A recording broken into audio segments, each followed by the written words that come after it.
Namo tassa bhagavato arahato sammasambuddhassa. Namo tassa bhagavato arahato sammasambuddhassa. Namo tassa bhagavato arahato sammasambuddhassa. Buddhang dhammang sanghang namasami.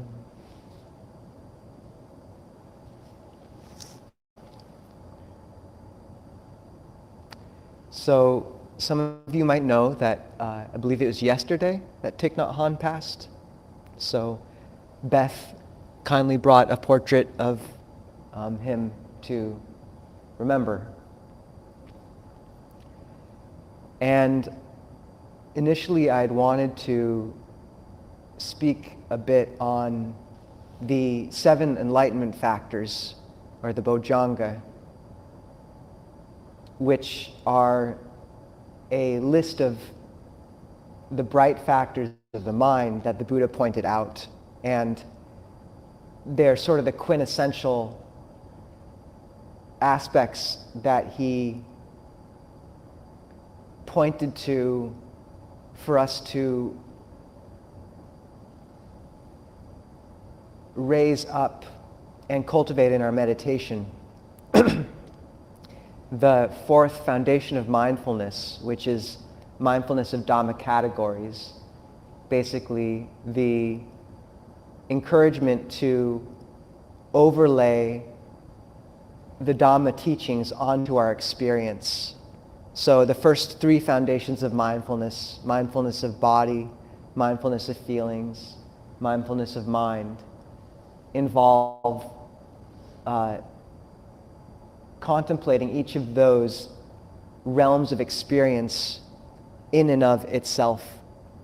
But the 4th foundation of Dhamma categories, or Dhammas, involves us placing an overlay onto that experience and onto the qualities of the mind, evaluating them as dark or bright, and cultivating or abandoning them based on that valence or that brightness or darkness. And in the Pali Canon, that 4th foundation of mindfulness involves looking at experience in terms of many different categories, works, yeah? Okay. Including the sense bases, the 5 aggregates of experience, the hindrances, the enlightenment factors. But Bhante Analayo, through comparative studies of the Chinese and Pali texts, has narrowed down that 4th foundation to simply the hindrances to calm that plague our minds of sensual desire, ill will, sloth and drowsiness, restlessness and remorse, and skeptical doubt, contrasted against the bright qualities of the mind, or the 7 enlightenment factors of mindfulness, investigation of dhammas, rapture, tranquility, concentration, and equanimity or equipoise. So, when it came down to it, these 7 enlightenment factors are one of the Buddha's most basic ways of categorizing the luminosity of the mind. And I was at City of 10,000 Buddhas, a wonderful Mahayana monastery in California, near where Ajahn Kovilo is studying right now, with Ajahn Amaro once, and he talked about how he thinks Buddhism's great contribution to the West is its ability to articulate the bright qualities in the mind in a way that Western psychology does not, or is only just beginning to understand how to do. And I've referenced this before, but the this tendency in Western psychology to look at our minds mostly in terms of what's wrong with them is exemplified in the quote from Freud in his book, The Interpretation of Dreams, where he says, "The best I can do is change your neurotic misery into normal human unhappiness." So, and in the DSM-4, there were nearly 1,000 pages dedicated to the different things that can be wrong with us, and about half a page to what mental well-being actually looked like. The DSM-5 did a bit better. They had 150 pages dedicated towards mental well-being. But I think a lot of this comes from the fact that without the tool of meditation and these practical skills at cultivating the mind that the Buddha gave us so long ago, we have a limited perspective on what we're capable of.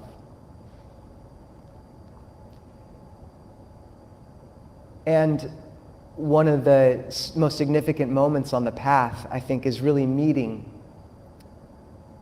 beings who have cultivated these bright qualities of the mind, these enlightenment factors, to a level where you can't ignore them, where you realize what you're capable of, and that changes your trajectory in life.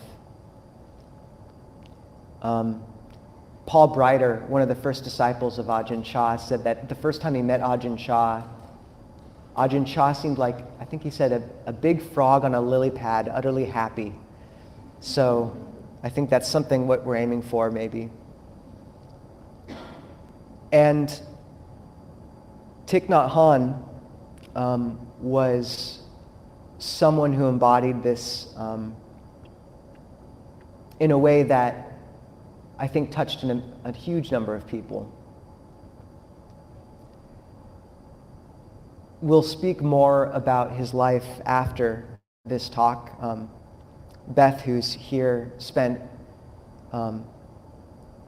basically, Thich Nhat Hanh was one of her gates into Dhamma, as he was for several others in this audience.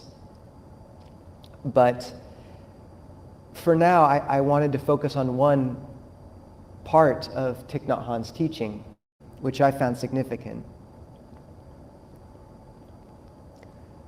So when moving to speak about the Enlightenment Factors initially, there's a lot to be said about them. They're described throughout the text in a lot of detail. But one sutta that's always struck me was when the Buddha in the Samyutta Nikaya outlines each of the enlightenment factors as imbued with the Brahmaviharas, or loving kindness. So he said one cultivates the enlightenment factor of mindfulness. That's the first. Founded on seclusion, on dispassion, on cessation, resulting in release. That is exalted, immeasurable, imbued with goodwill. And he goes through each of the enlightenment factors of investigation of dhammas, of rapture, of tranquility, of concentration, of equipoise, each being imbued with loving kindness.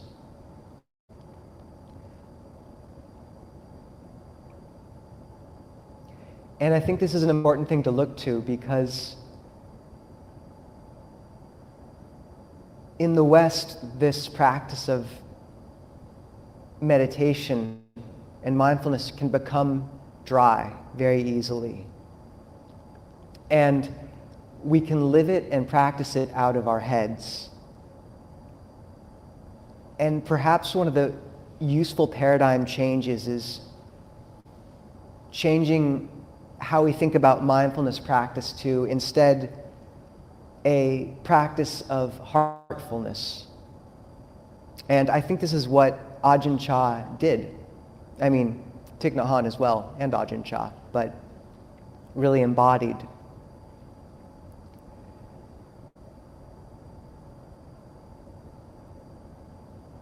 the Brahma Viharas, or the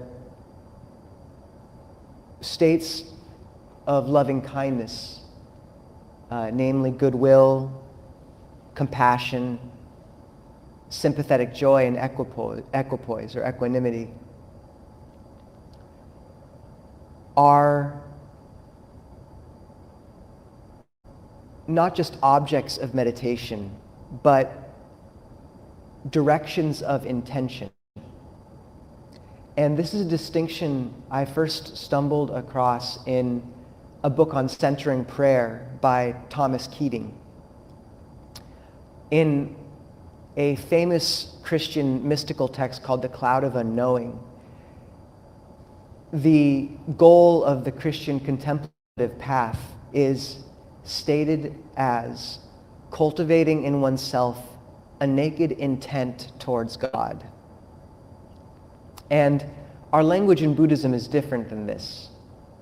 But what I found very interesting in that phrase, and what Thomas Keating points out, is that so frequently in Buddhist practice we focus on the objects of attention rather than intention itself.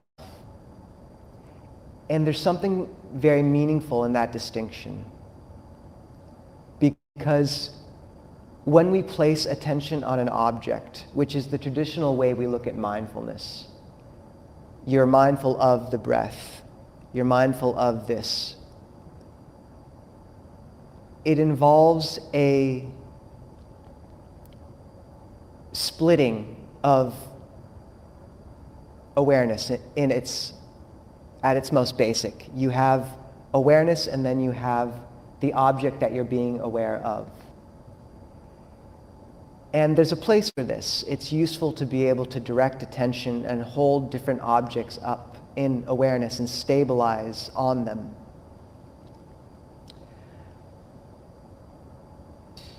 But once awareness has become stabilized, there's something very powerful about the ability to pull back that extension of awareness onto an object and look instead at the thing that's looking. Or maybe a better metaphor is, it's as if you're shining a flashlight on an object when you're focusing on something. And there comes a time where you've held it long enough that your hand is steady and the beam of light is strong. And then turning your gaze away from that object and noticing the light and the beam of light itself. And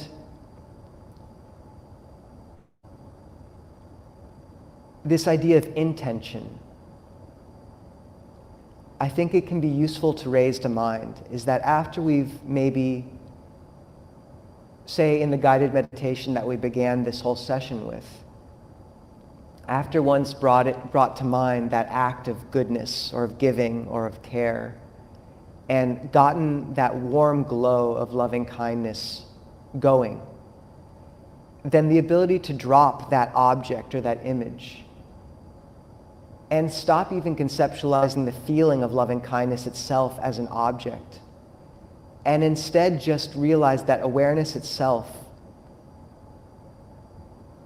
can have that quality of loving kindness imbued in it. There's no need to split awareness into this dualistic structure always of the subject and the object.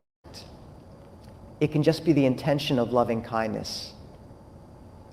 And just drawing in awareness and allowing it to rest in the intention.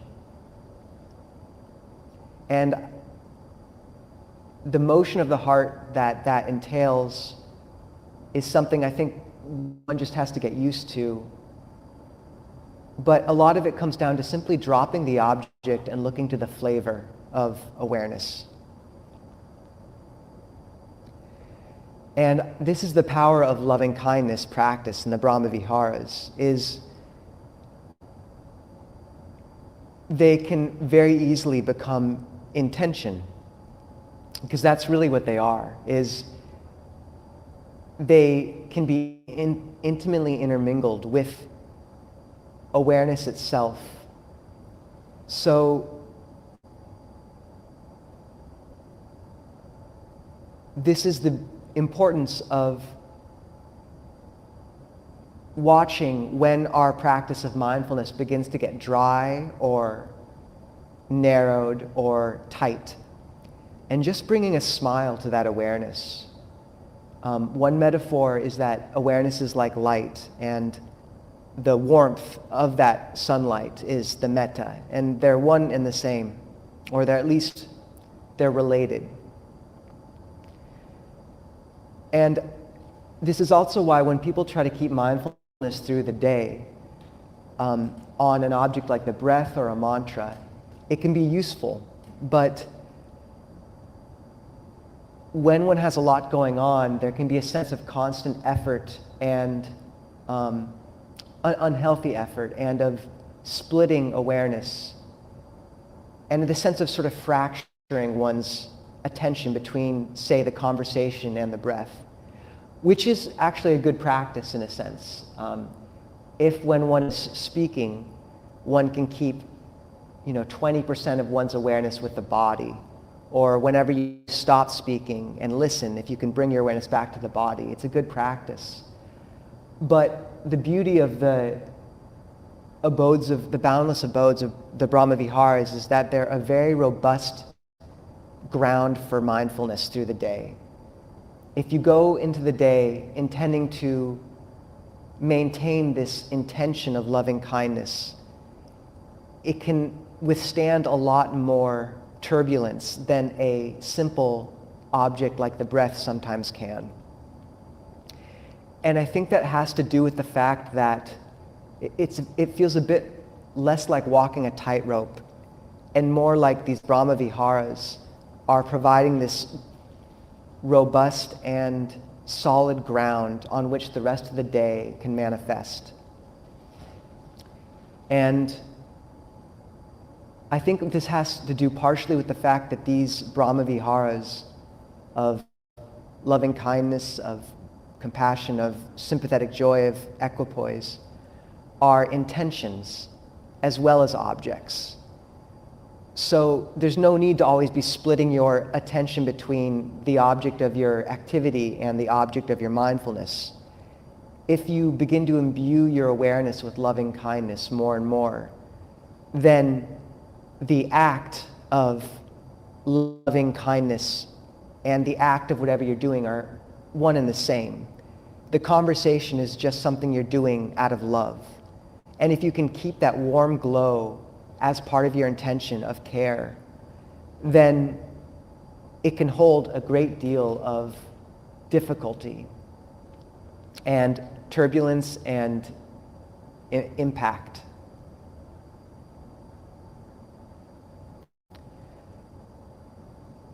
So I think better than almost anyone, Thich Nhat Hanh revealed what it looked like when one is able to not see mindfulness as a dry practice in simply stabilizing awareness. And there's a place for that aspect of mindfulness, of a very careful and meticulous looking towards an object and stabilizing the mind. But at its heart, we want to imbue this whole practice with an air of loving kindness, of compassion, of self-worth. And which is why it's so important to have a regular practice of metta.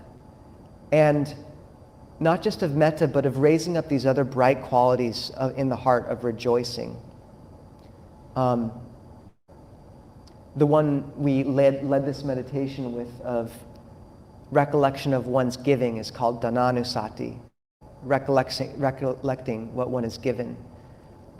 Another is silanusati, which is recollection of one's morality, which is where you just look back on the day and the week or the month and bring to mind very consciously moments when you have,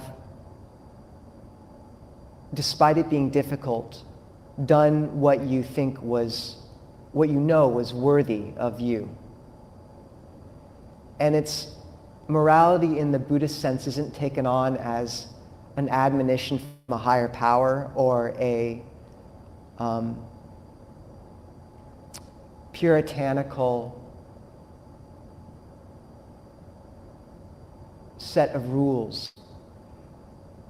Rather, it's an acknowledgement of what our hearts genuinely are capable of. And the shame that comes from not meeting that standard is not the shame of an unhealthy guilt, but rather feeling that something's beneath us. It's a wholesome sense of pride.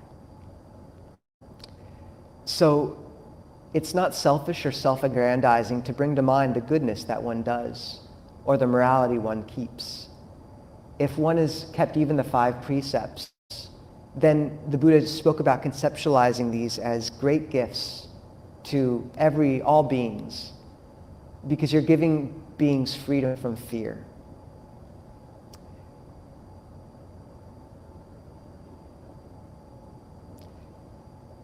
The other recollection the Buddha brought to mind for bringing up these bright states was recollection of the triple gem of the Buddha, the Dhamma, and the Sangha.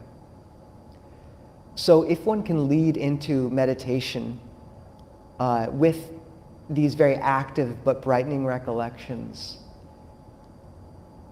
and color all the perhaps more focused or meticulous practices which come afterwards with a warmth, then it's an important antidote to our tendency as Westerners to tie ourselves in knots and to brutalize ourselves when we don't meet our own standards.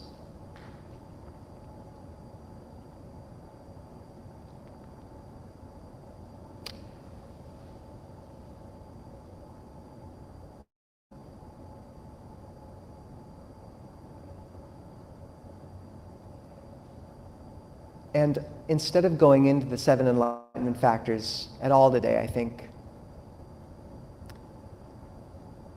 beyond saying that they begin with this aspect of mindfulness, one that I think is importantly imbued or can be imbued with loving kindness, is just to briefly speak to the limited interaction I had with Thich Nhat Hanh's communities, or community, which is not much, and I think we'll leave most of, after this, open for reading a bit of his biography and having others say any stories they remember of him. But the one time I did get to visit a Thich Nhat Hanh community, Deer Park in California, was after my year and a half at Abhayagiri. I decided to walk Tudong, which is where we walk on faith, just walking along the side of the road and depending on unsolicited kindness for food and sleeping on the side of the road. So I'd determined to walk from Oceanside, south of LA, to Deer Park and then to Ajahn Jeff's monastery. And the Greyhound dropped me off at the wrong stop. And they said, it's no problem, it's just a $5 ticket to, the place you meant to go.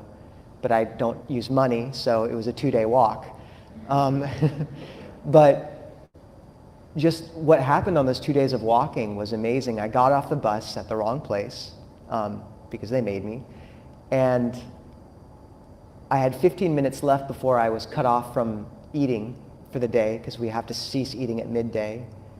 And out of nowhere, this woman came up with a meal for me. I don't know where she came from. And then after I'd finished eating, a man who'd been sitting next to me came over and said that he was waiting. He was a former vet who'd been waiting for a homeless man he knew to give counseling. And he said, yeah, but that'll happen on God's time, not Anthony's time. His name was Anthony. And the following days were just filled with these unexpected blessings until I got to Deer Park, where they welcomed me despite being in a different tradition, and just a beautiful community. Every, I think, 15 minutes or so, maybe half an hour, a bell would ring, and everyone was told to just stop and come back to their center and establish mindfulness again for several breaths. I think someone at the meal asked what happened if a fire alarm went off. And they said, oh, that happened at Plum Village once, and everyone just sort of sat there for a while until they realized it was a fire alarm. Thought that was pretty great. And yeah, I mean, it's a bit different than our tradition. There's a bit more singing and hand motions, which are awkward when you're a Theravada monk, but I got to do the hand motions at least. And just a pretty wonderful articulation of this variegated Buddhist world we live in. The Theravada is not accessible to everyone, and you need different people articulating different aspects of the path. And Thich Nhat Hanh served as a dharma door for countless people. So I think we have a great deal to be grateful for. I know when the monks from Wat Pah Nanachat went to visit Ajahn Chah when he was paralyzed, there was a very famous monk who came along one day who was known for reading minds. And they all asked how Ajahn Chah was because he couldn't speak or move. And the senior monk was like, oh, he's doing fine. You all need to worry about yourselves. So I think it's good in case we get, it's good to rejoice in the life of a great teacher like Thich Nhat Hanh. And the world has lost that. And I suspect he was in a pretty good place. So we'll leave it at that for now.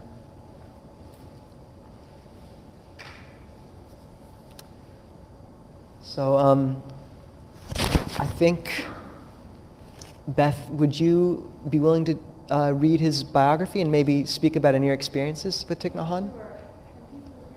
Yeah, please take the mic if you want. Yeah.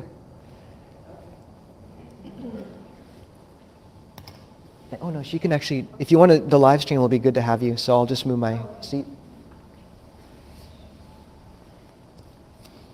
For the record, my coughing was because I just ate. I had COVID like 2 weeks ago, so I think I'm okay. I'm the safest person in the room right now. Great. And then, yeah, if you have anything to share around. I was going to say this is your lab. Good point. Thanks, Miles. Here.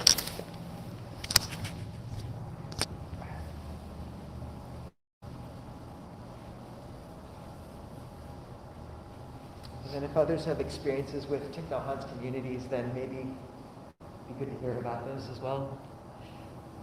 Yeah. Okay.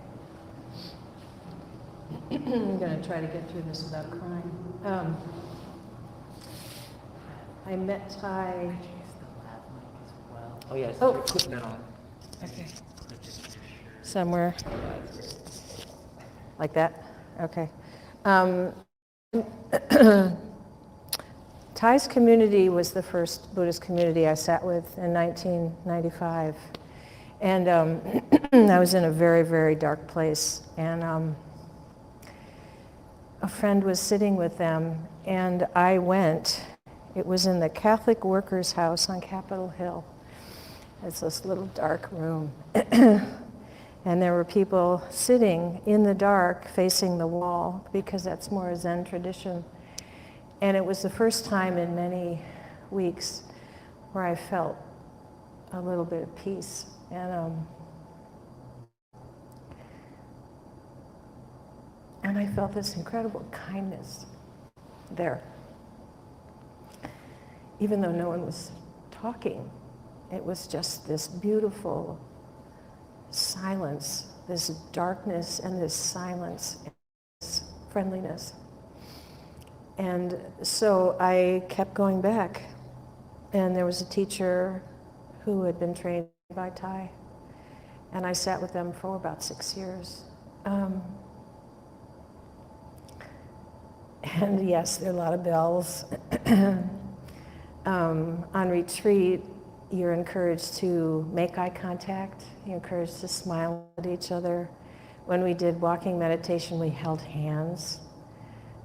We would go as a group. Lots of bells, which I happen to love because it was these bells for waking up, wake up. And we would all cook, and there would be bells in the kitchen, and there would be bells for sitting and walking and sleeping, and I enjoyed it so much. And so I'm going to read, this is from Lion's Roar.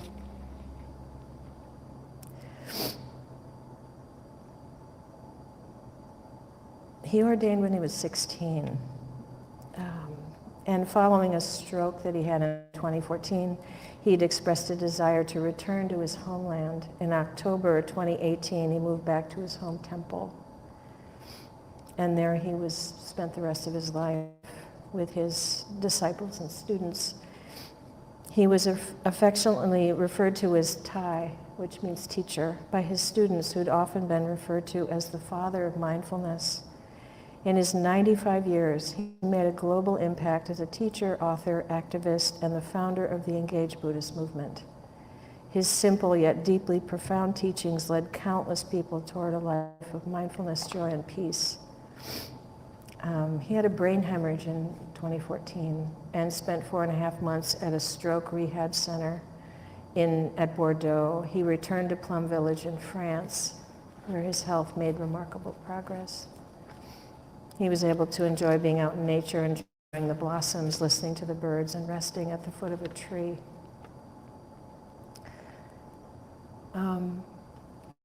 He was born Nguyen Yang Bao in Hue, I'm not pronouncing this very well, Vietnam, in October of 1926. Interested in Buddhism from an early age, he entered a monastery at 16. There he worked with his primary teacher, Zen master Tan Quai Chan That. In 1951, Nhat Hanh was ordained as a monk after receiving training in Vietnamese Mahayana and Thien Buddhist traditions. It was then he received the name Thich Nhat Hanh. He was sent for training at a Buddhist academy, but was dissatisfied with the curriculum, wanting to study more modern subjects. He left for the University of Saigon, where he could study world literature, philosophy, psychology, and science. In addition to Buddhism, he went on to begin his activist work, founding La Boy Press and the Van Han Buddhist University in Saigon.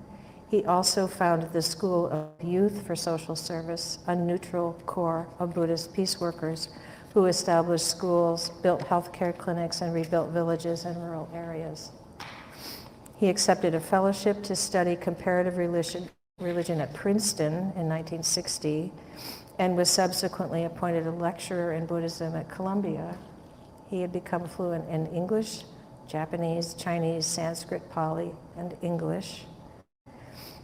In 1963, a US-backed military coup had overthrown the Diem regime, and Nhat Hanh returned to Vietnam to continue initiating nonviolent peace efforts. He submitted a peace proposal to the Unified Buddhist Church, calling for cessation of hostilities, the establishment of a Buddhist institute for the country's leaders, and the creation of a center to promote nonviolent social change. The founding of the Engaged Buddhism movement was his response to the Vietnam War, which I was an activist during that time. The founding of the Engaged Buddhism movement was his response. Nhat Hanh's mission was to engage with the suffering caused by war and injustice and create a new strain of Buddhism that could save his country. In the formative years, he met Chao Nang Puang, who would later become Sister Chang Kong. She encouraged activism for the poor in the Buddhist community and worked closely with him to do so. She remained his closest disciple and collaborator for the rest of his life. In 1966, he returned to the US to lead a symposium at Cornell on Vietnamese Buddhism. There he met with Dr. Martin Luther King and asked King to denounce the Vietnam War. Dr. King granted the request the following year with his speech questioning America's involvement in the war. Soon after, he nominated Nhat Hanh for the Nobel Peace Prize. I do not personally know of anyone more worthy of the prize than this gentle monk from Vietnam.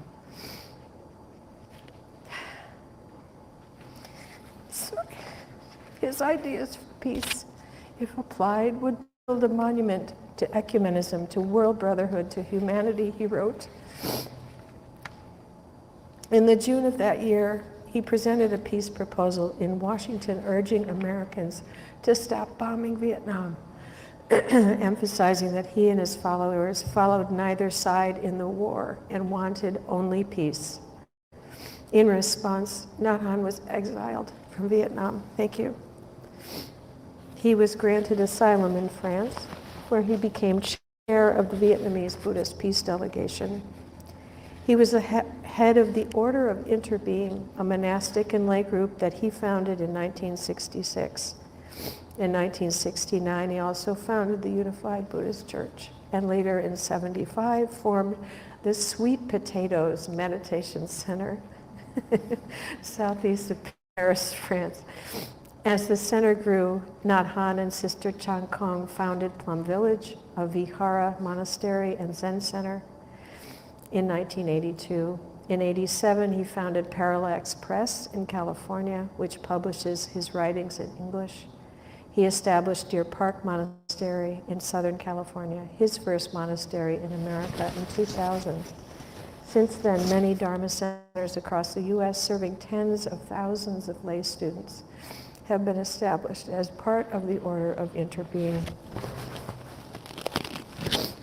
After negotiations, the Vietnamese government allowed Nhat Hanh, now a well-known Buddhist teacher, to return to Vietnam for a visit in 2005. He was able to teach, publish 4 books in Vietnamese, travel the country, and visit his root temple. Although his first trip home stirred controversy, Nhat Hanh was allowed to return again in 2007 to support new monastics in his order, organize chanting ceremonies to heal wounds from the Vietnam War, and lead retreats for groups of up to 10,000. We gauge the greatness of spiritual teachers by the depth, breadth, and impact of their teachings and by the example their lives set for us. By all these measures, Thich Nhat Hanh is one of the leading spiritual masters of our age. Right, Lions Roar editor-in-chief Melvin MacLeod. In his lifetime, Nhat Hanh authored more than 100 books, which have been translated into 35 languages, from simple teachings on mindfulness to children's books, poetry, and scholarly essays on Zen practice. His most recent book, Zen and the Art of Saving the Planet, was published by HarperCollins in October 2021. His community consists of more than 600 monastics worldwide, and there now exists more than 1,000 practice communities attended by his dedicated Sangha across North America and Europe. It is estimated that Nhat Hanh created over 10,000 works of calligraphy in his life, each sharing unique, simple messages. Breathe, you are alive. Happiness is here and now. Present moment, wonderful moment. Wake up, it's now. This is it. His life itself was a meditation in action, creating peace with every step. In a newsletter to the community, Plum Village shared that starting Saturday, January 22nd, where our time zones are different, the global community is invited to come together online to commemorate him. I actually sat with Upaya last night. They did a ceremony for him. It's a Zen center in Colorado. Now is a moment to come back to our mindful breathing and walking, to generate the energy of peace, compassion, gratitude, to offer a beloved teacher. It is a moment to take refuge in our spiritual friends, our local sanghas and community, and each other.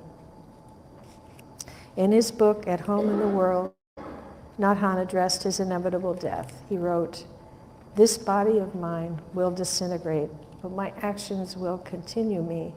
If you think I am only this body, then you have not truly seen me. When you look at my friends, you see my continuation. When you see someone walking with mindfulness and compassion, you know he is my continuation. I don't see why we have to say, I will die, because I can already see myself in you, in other people, and future generations. Even when the cloud is not there, it continues as snow or rain.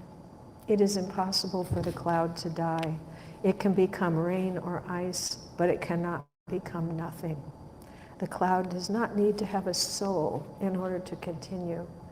There's no beginning and no end. I will never die. There will be a dissolution of this body, but that does not mean my death. I will continue always."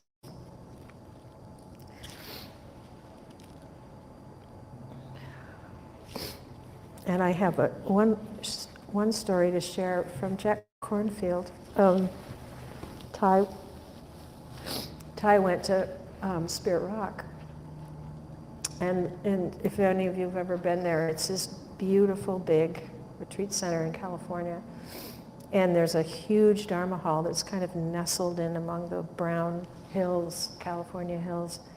And it was summer, so people were sitting outside because there were way too many people for the Dharma hall. There were probably about 1,000 people there. And everyone was chatting. But when Ty arrived and started walking, silence fell because of his intention and his presence. And this ever-generated metta that he had for all of us. So, thank you for listening.